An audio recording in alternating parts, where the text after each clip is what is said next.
When Yoon Suk-yeol was elected president of South Korea in 2022, he issued a singular promise to the South Korean people, quote, to quash Kim Jong-un. Ouch. However, 3 years later, it seems that tensions on the 49th parallel are growing higher than ever. Because according to an article published by The Guardian on March 14th of this year, last month, Kim Jong-un deployed 5,000 submarines in the Korean peninsula. Now, South Korea knows that its military is only 1/8 of the size of North Korea's, so it relies on its allies to defend against military aggression, its primary allies being the United States and Japan. However, considering that the Center for Strategic and International Studies tells us on February 1st of this year that recently Kim Jong-un authorized himself, quote, limitless access to the South Korean nuclear arsenal, the over 77 million residents of the Korean peninsula should be considering the hypothetical. Sensing political weakness from their neighbor, North Korea sinks a South Korean warship in international waters. What steps must South Korea's allies take to avoid a general war on the Korean peninsula? The answer is that the US and Japan need to employ a policy of deterrence against North Korea in an attempt to prevent it from expanding further. First, by employing aggressive military posturing. Second, by imposing secondary sanctions on China. And finally, by putting political pressure on Russia. In 2017, Trump presidency number 1 promised to meet North Korean expansion with, quote, fire and fury. Now, don't take me as agreeing with Trump. I wouldn't be an extemper if I did. However, in the event of a real North Korean strike against a South Korean ship, the first thing that South Korea's allies should do is to take aggressive military posturing.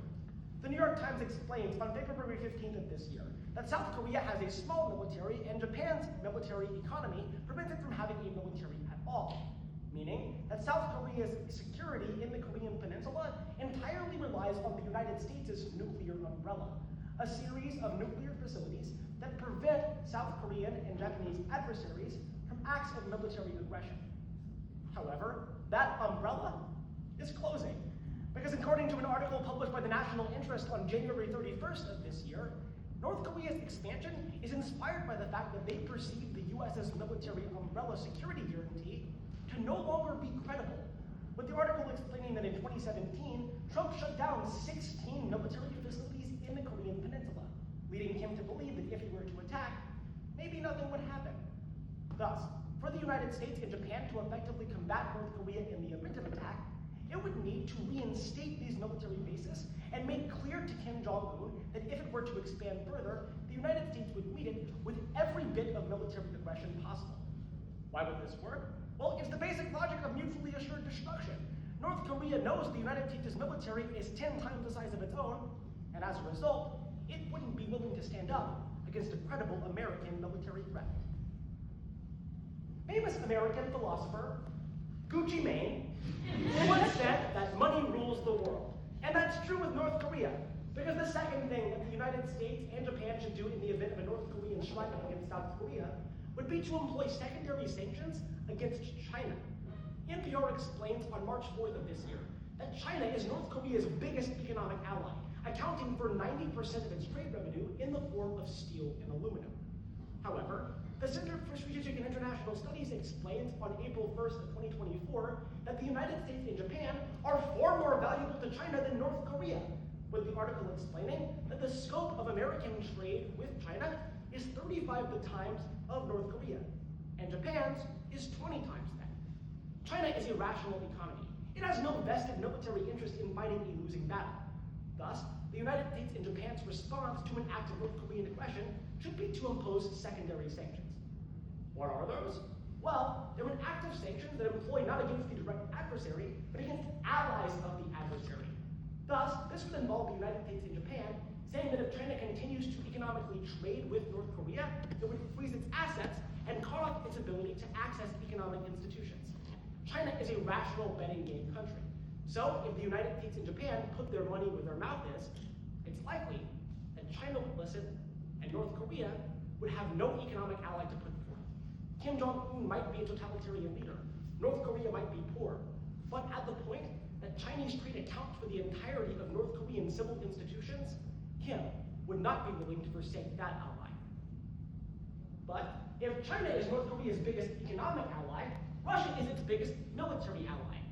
Thus, the final thing that the United States and Japan should do in the event of a North Korean strike is to put political pressure on Russia.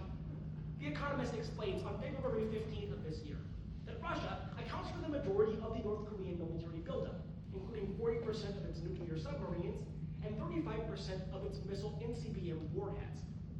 However, the United States and Japan have a unique opportunity to put political pressure on Russia, with the article explaining, according to the Washington Post on February 1st of this year, that after Trump blew up on Zelensky, Russia now perceives the United States to be a credible ally.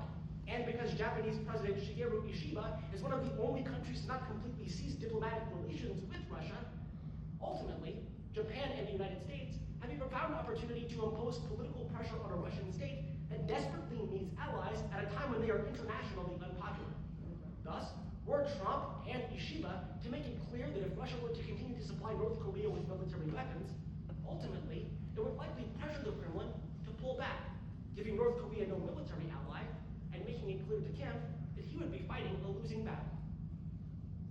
Thus, returning back to the hypothetical, sensing political weakness from their neighbor, North Korea sinks a South Korean warship in international waters. What steps must South Korea's allies take to avoid a general war on the Korean peninsula? The answer is to adopt a policy of deterrence. First, through military posturing. Second, by employing profound secondary sanctions on China. And finally, by putting political pressure on Russia. Suk Young-sol may have promised to quash North Korea, but no one wants a war. And if South Korea's allies want to prevent it, it needs to act proactively.